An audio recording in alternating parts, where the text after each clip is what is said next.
5 തവണ UEFA champions ലീഗിൽ മുത്തമിട്ട മനുഷ്യൻ. ഇംഗ്ലണ്ടിലും സ്പെയിനിലും ഇറ്റലിയിലും ലീഗ് കിരീടം ചൂടിയ മനുഷ്യൻ. ക്ലബ്ബ് വേൾഡ് കപ്പിൽ പലതവണ മുത്തമിട്ട മനുഷ്യൻ.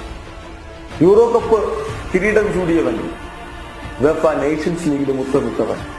അങ്ങനെയുള്ള ക്രിസ്ത്യാനോ റൊണാൾഡോ ഇന്നലെ പെനാൽറ്റി ഷൂട്ടൌട്ടിൽ സൗദി അറേബ്യയിലെ കിങ്സ് കപ്പിൽ തന്റെ ടീം തോറ്റതിന് പൊട്ടിക്കരയുന്നു. ഇതാണ് ഈ മനുഷ്യനെ വ്യത്യസ്തനാക്കുന്നത്. എത്രയെത്ര നേട്ടങ്ങൾ നേരത്തെ നേടിയിട്ടുണ്ട് എന്നുള്ളതല്ല, അദ്ദേഹം കളിക്കുന്ന ഓരോ കളിയിലും സർവം സമർപ്പിച്ച് കളിക്കുന്നു. തന്റെ ടീം വിജയിക്കണം, അതിനുവേണ്ടി മാത്രമാണ് കളിക്കളത്തിൽ നിൽക്കുന്നത്. പോയ കാലത്തെ പ്രതാപത്തിളക്കത്തിൽ തനിക്ക് അങ്ങനെ നിൽക്കേണ്ട. കളിക്കളത്തിൽ നിൽക്കുന്നത് ഇപ്പോഴത്തെ വിജയത്തിൽ, ഇപ്പോഴത്തെ പ്രകടനത്തിൽ, ഇപ്പോഴത്തെ മികവിലാവണം എന്ന് അയാൾക്ക് വലിയ വലിയ നിർബന്ധമുണ്ട്.